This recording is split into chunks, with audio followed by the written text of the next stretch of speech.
Our next question is, gas molecule of mass m are confined in a cylinder of radius r and height l with radius very greater than length and kept vertically in earth gravitational field. Now the average energy of gas at low temperature is.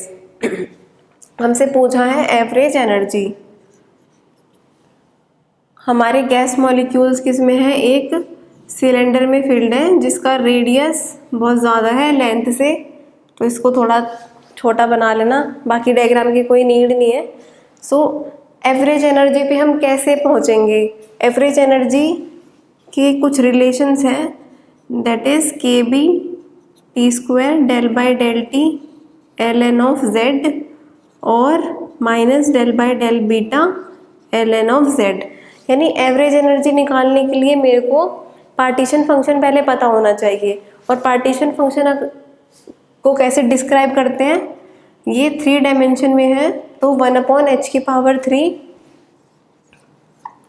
Exponential minus beta h और dx dy dz dpx dpy dpz। क्योंकि ये मेरे 3 dimensions हैं, तो मेरा जो face space होगा वो उसमें 6 वेरिएबल्स यूज होंगे, क्योंकि 3 मोमेंटम के और 3 कोऑर्डिनेट्स के। अब हमारे इस टर्म को खोल लेते हैं। हमारे पास क्या है, M G L is very greater than K B T है, और अगर मैं इसकी पोटेंशियल एनर्जी की बात करूं तो सिर्फ हाइट के साथ ही पोटेंशियल एनर्जी होती है, यानी कि नहीं होगी एम जी जेड, क्योंकि अगर ग्रेविटेशनल फील्ड है अर्थ की तो उसमें potential energy mass into height होती है। अब इस टर्म को खोल लेते हैं। अभी हैमिल्टोनियन है, इसमें kinetic energy plus potential energy होगी गैस की। सो 1/h³ 3 integral e⁻⁻ beta px² 2m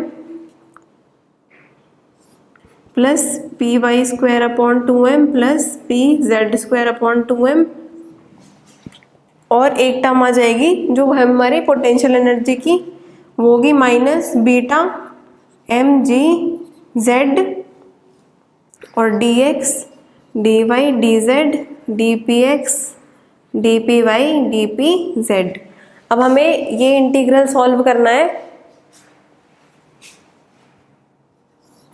तो इसको कैसे सॉल्व करेंगे? सबसे पहले तो इसमें से देखो, ये सारी टर्म सेम ही टाइप की हैं, तो इसमें से किसी भी एक टर्म को सॉल्व कर लो। Suppose e⁻⁻ beta px² 2m dpx को मैं सॉल्व करूं तो मेरे पास क्या आएगा, ये बेसिकली गामा इंटीग्रल का फॉर्मूला है, मतलब गामा इंटीग्रल हम इसमें यूज़ कर सकते हैं, जो होता है n+1/2 divide by alpha. Alpha होगी जो भी क्वांटिटी होती है ये β/2m, इसके मल्टीप्लिकेशन में उसकी पावर n+1/2। अब यहाँ पे देखो, ये फॉर्मूला बेसिकली इसका होता है, ये होता है x⁻n e⁻⁻α x² dx का। अब यहाँ से देखो हमारे पास x मतलब px की कोई टर्म नहीं है मल्टीप्लिकेशन में, तो यानी कि मेरे n की वैल्यू हो गई 0। तो यहाँ से इस इंटीग्रल की मेरे पास क्या वैल्यू आ गई, यहाँ पे n की वैल्यू हो गई 0, तो यानी कि गामा हाफ, और नीचे एल्फा क्या है मेरा, e⁻⁻α, एल्फा है मेरा β/2m। सो β/2m की पावर भी हाफ। ये हो गया मेरा px² का कंट्रीब्यूशन। सिमिलर वे में py² pz² का भी सेम कंट्रीब्यूशन आएगा, तो मैं इसका सीधा क्यूब कर दूं, कोई दिक्कत नहीं है। अब हमारे पास सिर्फ सॉल्व करने को एक टर्म बच जाएगी,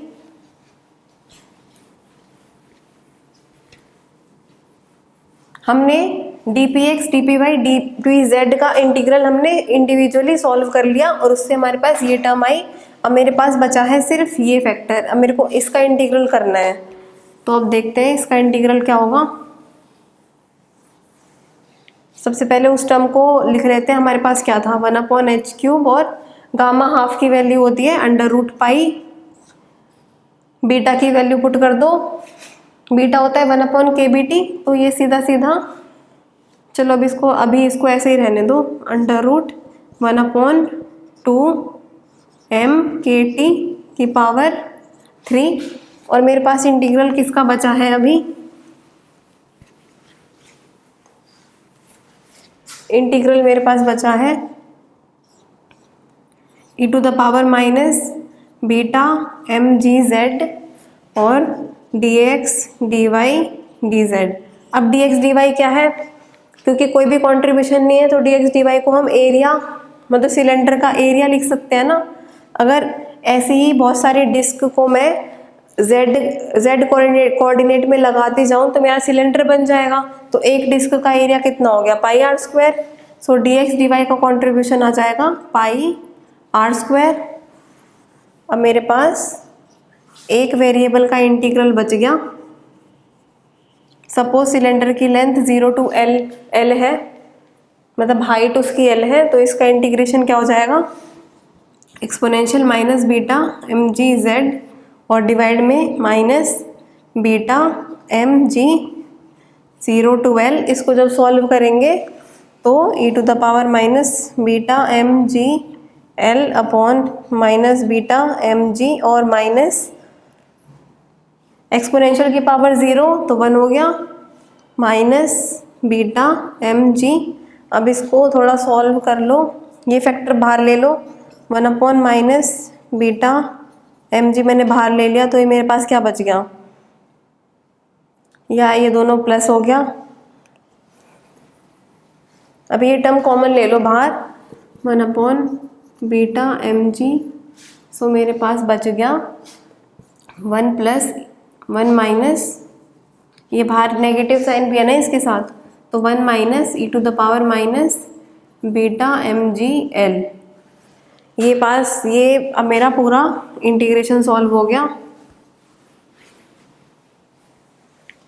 सो यहाँ से मेरे पास आ गया upon beta mg 1 minus exponential minus beta mgl। इसको थोड़ा सिंप्लीफाई कर लेते हैं। सो 1 अपॉन, इसको h को अगर मैं अंदर ले जाऊं, यहाँ पे देखो ये डिनोमिनेटर तो ये वाली टर्म ऊपर चली गई, तो ये हो गया 2πmkt। ये सारे का अंडर रूट है, और h को भी अगर मैं अंदर ले गई सो इसका क्यूब है और इसका अंडर रूट, ये ठीक है। अब यहाँ पे बीटा की वैल्यू पुट कर लो, तो यहाँ पे आ जाएगा kt, यहाँ पे आ गया πr² kt अपॉन mg और 1 माइनस e⁻⁻β mgl। अब हमें, ये हमारे पास z की वैल्यू हो गई। अब z, अगर n मॉलिक्यूल्स हैं गैस के तो 4n मॉलिक्यूल्स हमारा पार्टीशन फंक्शन हो जाएगा। सिंपली इसकी पावर n। अब हमें निकालनी है एवरेज एनर्जी, यानी कि इस पूरी टर्म का लॉग लो पहले और इसको t के साथ डिफरेंशिएट करो। ये काफ़ी बड़ा हो रहा है। सबसे पहले हमें t के रिस्पेक्ट में डिफरेंशिएट करना है ना, तो बाकी सारी टर्म्स को हम कांस्टेंट ले लेते हैं। यहाँ पे t का डिपेंडेंस है 3/2, यहाँ पे है t का डिपेंडेंस 1, तो ये t+1, बाकी सारा ये कांस्टेंट हो गया। इसको सपोज मैंने a कह दिया, और 1 माइनस e⁻⁻mgl अपॉन kt इसकी पावर n। ये हो गया मेरा पार्टीशन फंक्शन। अब यहाँ से हम एवरेज एनर्जी निकालते हैं।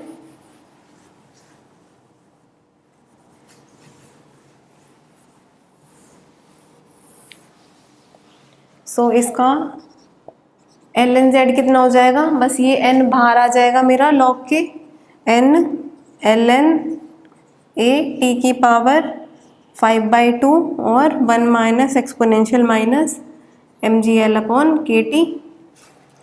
अब देखो क्वेश्चन में क्या कंडीशन गिवन है। क्वेश्चन में गिवन है mgl is very very greater then kBt, और ये एक्सपोनेंशियल, अगर mgl बहुत बड़ा है kt से और एक्सपोनेंशियल की नेगेटिव टर्म है, यानी कि सपोज कर लो कि mgl टेंड्स टू इन्फिनिटी ले लूँ, तो एक्सपोनेंशियल माइनस इन्फिनिटी कितना हो गया 0, यानी कि इस टर्म को हम नेग्लेक्ट कर सकते हैं इस कंडीशन के अकॉर्डिंग। सो हमारे पास क्या बचा, ln z is n ln a t की पावर 5/2। बाकी सारे कांस्टेंट ही थे, हमें सिर्फ डिपेंडेंस देखनी है। तो हमारी एवरेज एनर्जी कितनी हो गई, k t square del by del T.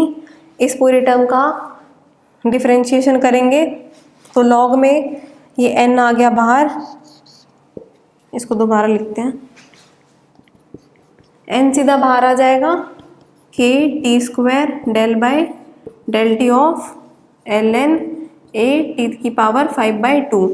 अब यहाँ से आ गया n k t square upon a t की पावर 5/2 और 5/2 इंटू, फिर से इसका डेरिवेटिव होगा एक बार, तो t की पावर 5/2 माइनस 1, यहाँ से आ गया n k t square 5/2, a से a कैंसिल, t की पावर नीचे 5/2 है, यहाँ t की पावर 3/2 और 3/2 प्लस 2 इज 7/2। डिनोमिनेटर में t की पावर 5/2, सो इसको अगर ऊपर ले जाएंगे तो 7/2 माइनस 5/2 इज 1। सो ऊपर t की सिर्फ 1 पावर पे डिपेंडेंस रह गई। सो हमारी एवरेज एनर्जी आ गई 5/2 NKBT। So option D is correct. So our next question is consider a system of n non-interacting particles in d dimension obeying the dispersion relation E is equal to a k s, where E is energy, k is wave vector and s is an integer.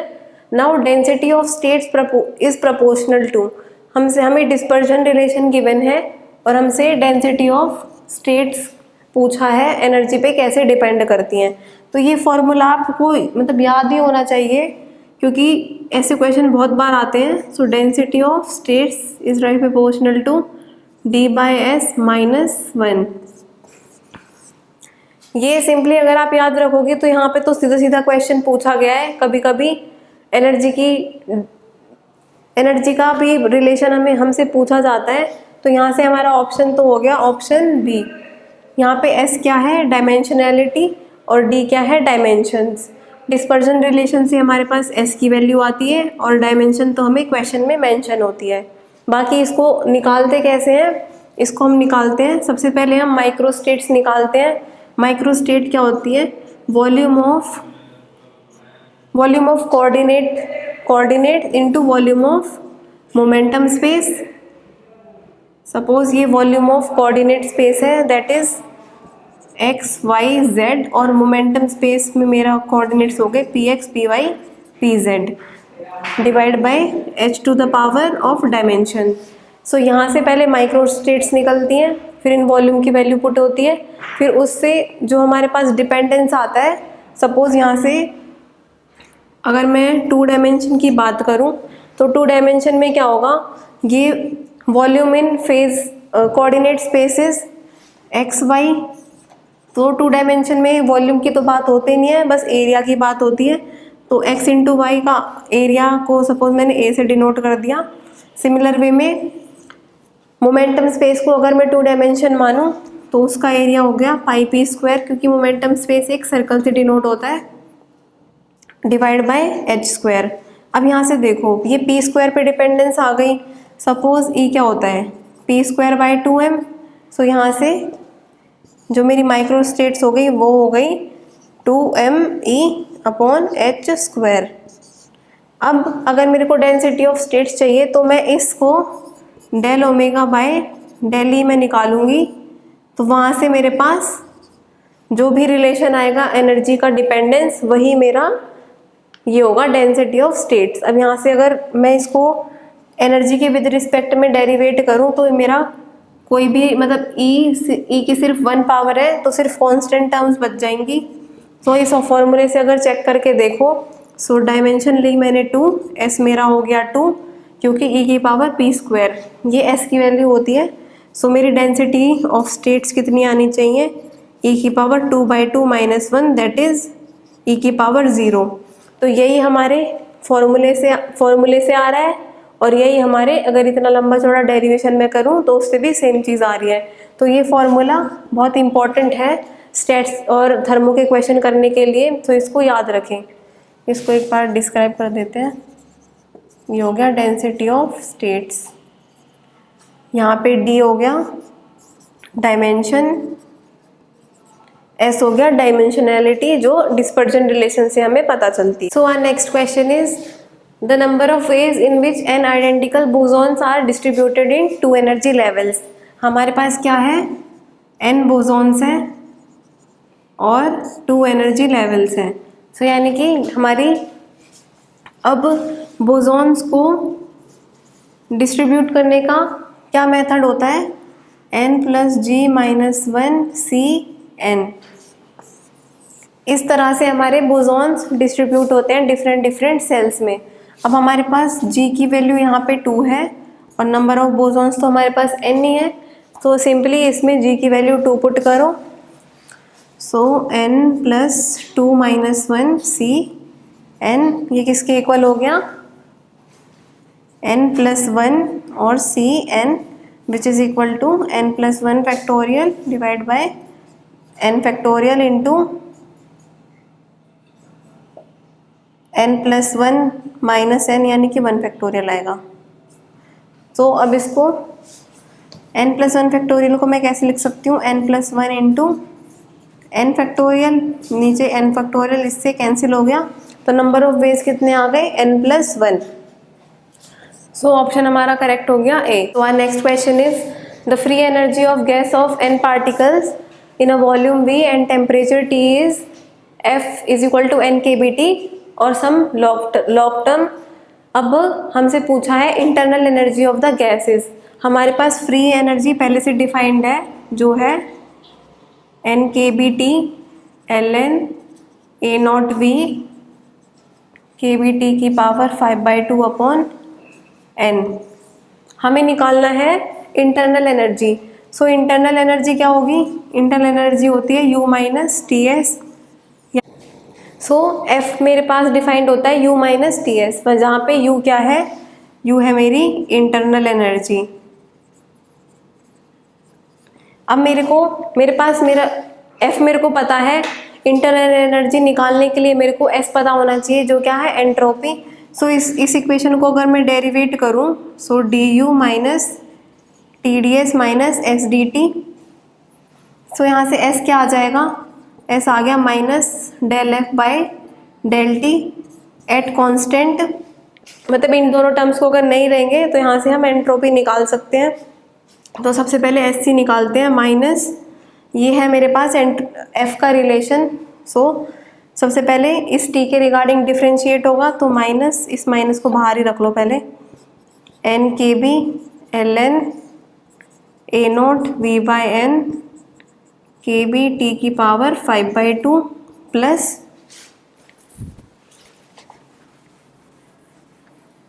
Plus में अब इस term के regarding derivative होगा with respect to T। सो ये term as it is आ जाएगी, ये minus था ना बाहर, तो यहाँ से आ गया n kBT। अब ये सारी टर्म लॉग में है तो इसको डिनोमिनेटर में ले जाओ, A0V/n kB T की पावर 5/2। अब इसका दोबारा से डेरिवेटिव होगा, वो होगा A0V, ये सारे कांस्टेंट टर्म्स हैं, kB की पावर 5/2। अब T की पावर 5/2 का डेरिवेटिव 5/2 T की पावर 3/2। अब ये माइनस साइन बाहर था तो एक ब्रैकेट आ गया बाहर। सो S मेरा आ गया minus n kB ln A0V/n और kB T की पावर 5/2 माइनस ये सारी टर्म्स हो गई कैंसिल, kB की पावर 5/2 कैंसिल।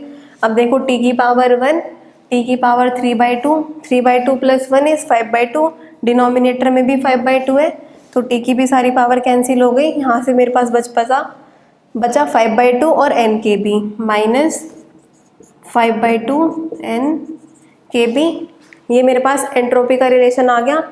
अब सीधा सीधा इसको T से मल्टीप्लाई अगर कर दो तो ये हो जाएगा NkBT। ये मेरे पास Ts आ गया। मेरे को U चाहिए तो U क्या होगा, F प्लस Ts। अब Ts हमने निकाल लिया है, ये मेरे पास है Ts, ये रहा F, इन दोनों को ऐड करना है। तो यहाँ से देखो ये टर्म पूरी नेगेटिव है और F में यही टर्म पॉजिटिव है, तो ये टर्म तो हो गई कैंसिल। अब U मेरा क्या आ गया, सिर्फ ये वाली टर्म मेरे पास बच गई, दैट इज 5/2 NkBT। सो मेरी इंटरनल एनर्जी आ गई 5/2 NkBT। So our next question is, a system has two normal modes of vibration. The frequencies are ω1 and 2ω1, ω1 and ω2, and ω2 is related to ω1 as ω2 is equal to 2ω1. Now what is the probability that at temperature T system has energy less than 4h cut ω? अब ये harmonic oscillator या modes of vibration दिए हैं, तो vibrational energy क्या होगी, vibrational energy, यहाँ पे दो मोड्स है वाइब्रेशन के, तो suppose nx plus 1/2 h cut ω1 plus ny plus 1/2 h cut ω2। So यहाँ से इसको सॉल्व करेंगे तो nx plus 1/2 h cut ω1 plus ny plus 1/2 और h कट 2ω1। अब ये एक ही फ्रीक्वेंसी में कन्वर्ट हो गई एनर्जी। अब देखो ग्राउंड स्टेट की एनर्जी कितनी होगी, ग्राउंड स्टेट एनर्जी जब nx और ny दोनों ज़ीरो हों, तो यहाँ पे वैल्यू पुट करो इस इक्वेशन में। सो ये आ गया 1/2 h cut ω1 plus h cut ω1 upon 2। यहाँ से मेरे पास आ गया 3/2 h कट ω1। ये हो गई मेरी ग्राउंड स्टेट एनर्जी। अब देखो ये किसके इक्वल है, 1.5 h कट ω1 के, यानी कि ये 4h कट ω1 से लेस है, तो ये एनर्जी हमें चाहिए। अब फर्स्ट एक्साइटेड स्टेट के लिए, फर्स्ट एक्साइटेड स्टेट के लिए क्या होगा, या तो nx 1 हो सकता है तो ny 0 होना चाहिए, या ny मेरा हो गया 0 और nx हो गया 1। सो जब ये वैल्यूज पुट करेंगे तो पहले मान लो कि nx की वैल्यू मैं 1 पुट कर लेती हूँ। सो 3/2 h कट ω1 प्लस ny की 0, यहाँ से हो गया h कट ω1, ये आ गया 5/2 h कट ω1। अब ये हो गई फर्स्ट एक्साइटेड स्टेट के लिए। 5/2 इज 2.5 h कट ω1, तो ये भी 4h कट ω1 से कम है, तो ये वैल्यू भी हमें चाहिए। अब देखते हैं सेकंड एक्साइटेड स्टेट, जिसकी वैल्यू होगी, सपोज nx की वैल्यू मैंने पुट करी 2 और ny की वैल्यू पुट करी 0, तो इससे क्या आएगा मेरे पास, 2 × 2 4 + 1 5/2 h कट ω प्लस यहाँ पे 0 पुट करना है, 2 से 2 कैंसिल, h कट ω, तो यहाँ से मेरे पास आ गया 7/2 h कट ω1। अब देखते हैं जब सपोज nx मेरा हो 0 और ny हो मेरा 1, तो क्या होगा, 1/2 h cut ω1 plus 3/2 into h cut ω, तो 2 से 2 कैंसिल, सो यहाँ से भी 3 × 2 = 6, 7/2 h कट ω1 आ रही है। सो 7/2 इज 3.5, तो यानी कि जो मेरी सेकंड एक्साइटेड स्टेट है ये डबली डिजेनरेट है।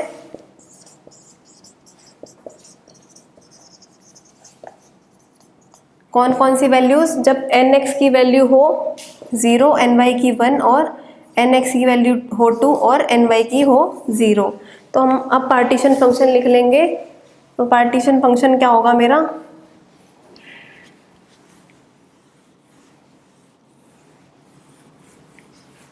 Partition function is e to the power minus beta H. ठीक है, तो सबसे पहले मेरे पास ग्राउंड स्टेट एनर्जी आई थी 3/2 एच कट ओमेगा, वो हो गई 3/2 H cut omega into beta plus second जो एनर्जी आई थी वो आई थी फर्स्ट एक्साइटेड स्टेट के लिए और वो आई थी 5/2, so e to the power minus 5/2 h cut omega beta plus, अब जो ये 7/2 एच कट ओमेगा थी ये डबली डिजेनरेट लेवल है तो जी आई की वैल्यू हो गई 2,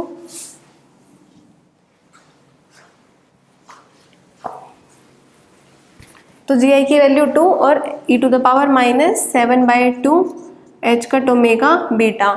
अब ये हो गया हमारे पास पार्टीशन फंक्शन।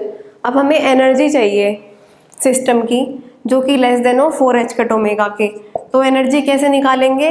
एनर्जी हो गई 3/2 H cut omega 1 exponential of -3 beta h cut omega upon 2 plus 5/2 h cut omega,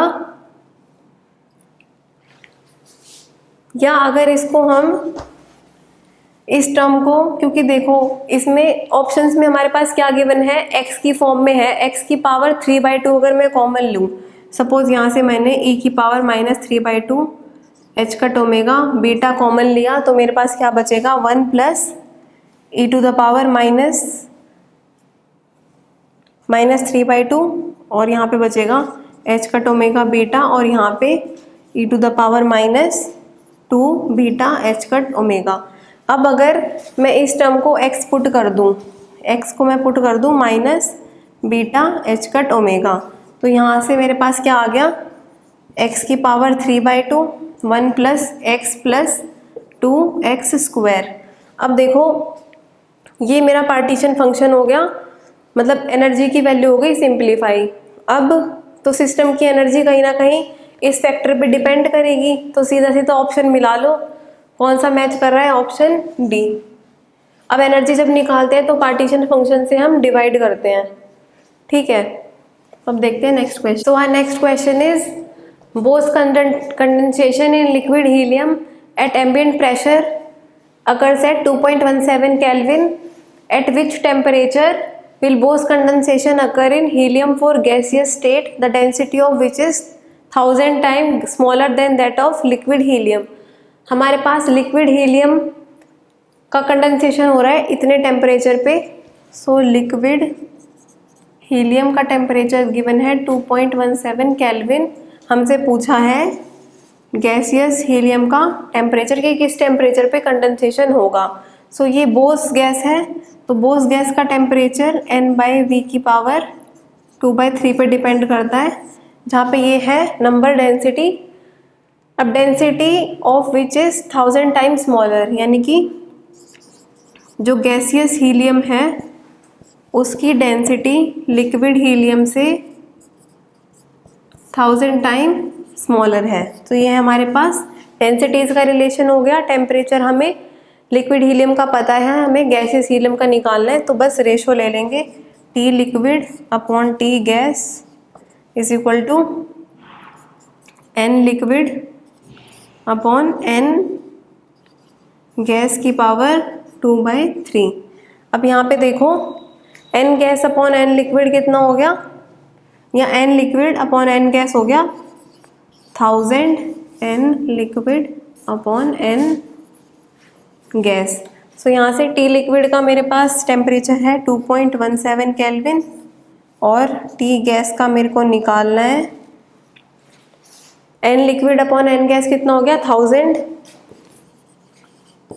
1000 की पावर 2/3। तो इसकी इस पावर सॉल्व करेंगे तो हमारे पास क्या आ जाएगा, यहाँ पे 10 का स्क्वायर आ जाएगा। अब 2.17 हमें T गैस निकालना है, तो T गैस क्या हो गया 2.17 डिवाइड बाय 100, यानी कि T is equal to 21.7 milli kelvin.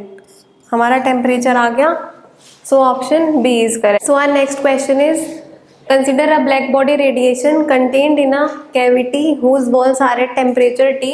The radiation is in equilibrium with walls of cavity. Now if temperature of walls is increased to 2T, and radiation is allowed to come in equilibrium at the new temperature, the entropy of radiation increases by a factor of। हमसे entropy का dependence पूछा है कि entropy जब हम temperature T से 2T करेंगे तो हमारी एंट्रोपी कैसे चेंज होगी। तो सबसे पहले तो फॉर ब्लैक बॉडी हमारे पास फ्री एनर्जी का डायरेक्टली डिपेंडेंस होता है T पे एज T⁴। अब यहाँ से हम एंट्रोपी कैलकुलेट कर सकते हैं जो होती है -∂F/∂T। तो एंट्रोपी किसके प्रोपोर्शनल आ गई, T³ के। अब एंट्रोपी हमें निकालनी है जब टेम्परेचर हो 2T। सो एंट्रोपी, न्यू एंट्रोपी कितनी हो जाएगी 2T का क्यूब, यानी कि S prime is 8 of T³। अब T³ किसको हम क्या लिख सकते हैं, प्रीवियस एंट्रोपी, यानी कि जब टेम्परेचर T था, तो यानी कि S prime is 8 of S, यानी कि एंट्रोपी मेरी 8 के फैक्टर से इंक्रीज हो गई।